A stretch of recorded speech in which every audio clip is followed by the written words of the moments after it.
আর কোনোদিন আমরা যদি চাই এই লাশের চেহারা দেখতে, কোনোদিন কেউ পারবে না। এজন্য আপনাদেরকে বলে যাই, আমাদের দাদা ছিল, আজকে আমাদের দাদা দুনিয়াতে নাই।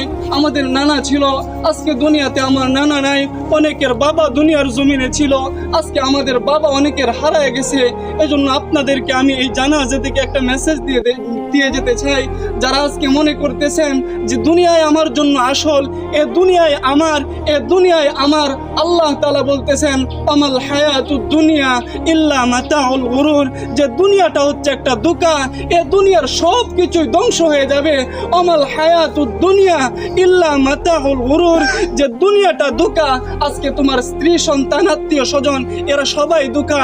এজন্য মুহতারাম হাজরিন, দুনিয়ার মুখ থেকে আজকে আমরা আমাদের চেহারা, আমাদের দিল, আমাদের কলব আজকে আমরা আল্লাহর দিকে ফিরাইয়া দেই। যে জিন্দেগিতে যত গুনাহ করছি, আজকে এই জানাজা থেকে আমরা প্রতিজ্ঞা করতে চাই আর গুনাহ করব না।